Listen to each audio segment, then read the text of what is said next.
Welcome to another story time. And welcome, Gooses, to another edition of Story Time. I already said welcome. Alright, go ahead. You're a doofus. And our story today is about when I had Savannah, my first kid, and I was so excited to have her. I could not wait to be a mom. I was so happy.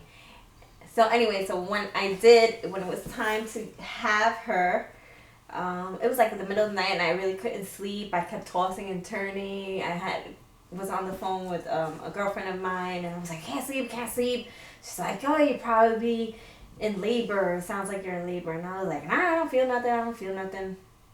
And I ended up going back to bed, and when I sat down, like, I felt a little bit of like what felt like pee.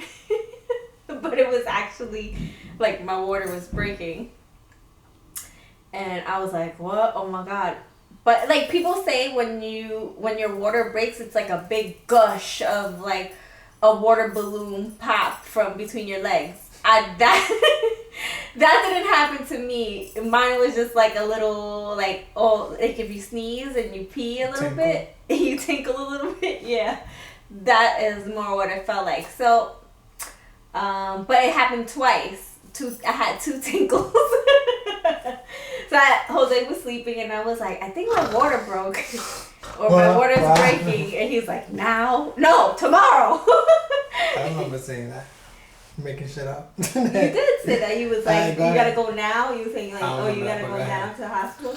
No. I was like, yeah, I think so, yes. I gotta work tomorrow. Yeah, he had to work, So he ended up calling out of work or whatever. We went to the hospital. And we were there for like a while because they had to make sure, that my water actually did break or whatever. But it didn't really break. I just had like a slight... I was the ambulance. Went straight down like, what was it? Like 8th Avenue. One of those avenues straight down. It was a smooth ride. Yeah. Well, it was the middle of the night. I thought it would be a smooth ride. It was like 2 in the morning, 3 in the morning. Woman in labor! So, no, because I didn't have like contractions like that where, I was like, get me to the hospital. I wasn't like that. Worried. I was just chill. I was like, oh my God, is this really happening? I was just chill, all right, let's go. I was happy, like, yes, my daughter, I'm finally gonna see my kid. I was like, ain't my first, so. Shut the hell up. It was his first. He has no other kids that I know of. But anyway, so so while we were waiting or whatever, they were going to send me back home, but the test came out that it was what they call amniotic fluid, which is the fluid that the baby comes in. That's the water that breaks. So being it was that leaked out and that it was still leaking, they kept me. And that was like 3:30 in the morning, 4:00 in the morning, around there or whatever. So then they ended up getting me into a room and blah, blah, blah. And they were like, it started getting like weird because like when we first went, the doctor had said that, remember you like saying, like the first nurse, she was like, oh, the heartbeats were like, the heartbeat was low or something like that. Yeah. So, but that was the first nurse that was checking me. She said that. But then another nurse never mentioned it again. So all that time, like I was sitting, I was waiting. They put me in a room or whatever. And then they ended up giving me Pitocin, which is something that increases contractions to push you into labor faster. And they gave it to me. And at first it was working and I was getting like contractions and this, that, and the other, but I wasn't dilating at all. Like I was like a centimeter the whole time. So, and then the Pitocin stopped working because I wasn't getting the contractions anymore like I was supposed to be getting them, and I wasn't opening up, as like I was supposed to. So, while I'm there, I have my mom ends up coming, my dad's coming. Whole family. Of course she's there. My girlfriend, a girlfriend of mine ended up coming. So, we're all sitting there waiting, and I'm going through contractions and this, that, and the other. The nurse, it was really annoying because the nurse I didn't take anything. Like, I didn't get an epidural. I didn't get anything for the pain because it wasn't something that I felt at that moment. It was intolerable. So I was like, no. But like every freaking 20 minutes they were coming in. You want anything? I was like, it was getting annoying. But, that's their job, to make sure that you're comfortable. But I was good. Whatever. And then they ended up coming in and checking my stomach, checking the heart rate because they had a monitor in me. They had a monitor that was attached to the baby's head that they stuck in, that connected to the baby's head, which read the baby's heartbeat. And they had a monitor on my stomach that detected my heartbeat. So then it ended up being that our heartbeats were the same. They could not detect which one was mine, which one was the baby's, because a baby's heartbeat is faster than your heartbeat. So at that point, when it was, that means that it's too low because their heartbeat is faster. So then it was like Grey's Anatomy. Where like nurses started rushing in and they put this like big ass light from out the ceiling to like look, between my legs and everything, and mad doctors started rushing into the room, and I'm like, what's going on? You didn't say why? Huh? You didn't say why. I just said because the baby's heartbeat was low. I didn't hear that, but go ahead. Well, because the baby's heartbeat had dropped to my dropping for them was that it dropped to my rate, so it was hard to, they couldn't detect which one was mine and the baby's. You always said that. So anyway, bam. So so the mad doctors started rushing in, and they put this light down or whatever, and they ended up breaking my water, and they were like, get the room ready, stat. And all that, and we're all confused, like, what the hell is going on? Because one of the regular rooms, that they normally do it was not ready. So in that room that was a birthing room, right? Right, because I was gonna be, But in an extreme emergency, they'll set that up into that emergency situation.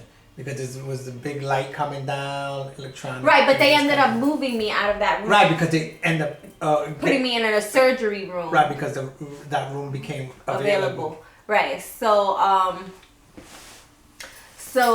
they ended up just like moving the bed and completely pushing me out of the room and putting me into surgical rooms. And they knocked me out. They put me to sleep. They didn't even have like the time to give me epidural or anything like that. They just, put me out to sleep. So I was out, knocked out. All I remember is it's like telling them like, what about my husband? And they were like, he'll come. But they never let him into the room. Nah, they never. So both of us missed the birth of Savannah. None of us got to see it because I was knocked out and they didn't let him in the room. Because I guess at that point they were like, forget about him. Yeah. We need to get the baby out. Whatever. In my head I was like, let them just do what I'm just gonna be in the way. You know what I'm saying? Because if something bad happens, she drops dead, whatever. You know what I'm saying? So I was just like, just let them work. Because I'm just gonna be standing around, pretty much in the way. Yeah. So that's it. That was all I remember. So like when I got up, when I got out of the anesthesia, I was like flying high. I could barely keep my eyes open. I couldn't see anybody's face because I was so knocked out from the thing. But I remember a whole bunch of people being there. I remember. Was it you or my mom that was showing me the paper with the baby's footprints? I don't remember. So like I literally had to open like one eye to get like a good focus and see it, and I was like, oh, it's so beautiful. When am I gonna see her? And this, that, and the other. And Jose was actually the first one to see her when they brought her out of the emergency Yeah, they when rolled delivered her out. So when they rolled it out, I went straight to intercept it, and I was the first one to see her. And what did she look like? Like a baby. Like a little baby. A little white marshmallow. Yeah, she was a little white marshmallow. She was. So I intercepted the nurse. And so then it was like for a minute, because she was moving her from whatever, from the birthing room to surgery room to the intensive care unit. So, yeah, they ended up putting her in the intensive care unit, and I think to this day we don't know what happened. I did not get a chance to see her until the next day because I was so, whatever they gave me like really knocked me out and whatever, and I couldn't see her till the next day. But I know a lot of people were there. Jake.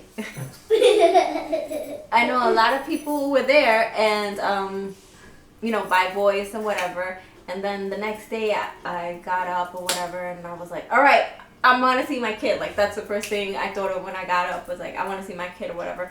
But I ended up having a C-section. Obviously, I didn't say it. I didn't have natural. They had to cut her out. And so the next day, they were like, all right, well, you have to sit up first, and you have to learn how to walk.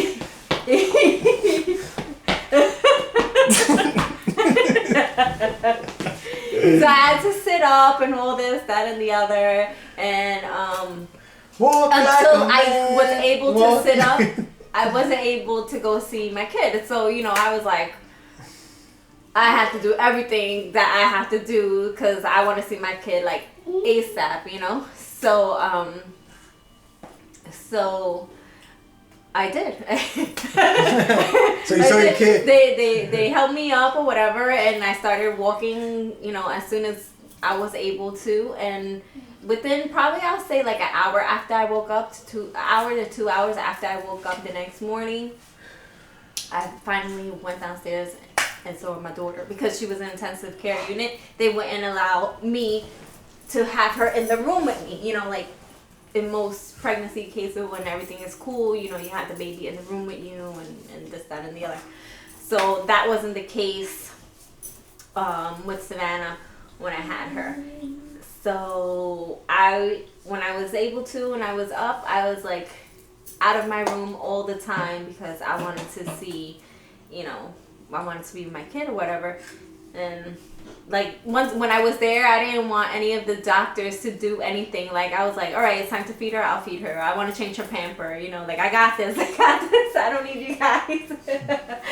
So, but during the time that she was in intensive care, like they never said anything was wrong with her. They were just keeping her there to make sure nothing happened or But other than that, she was fine. But she did stay there the whole time. So she did stay there the whole time, and finally I was able to take her home.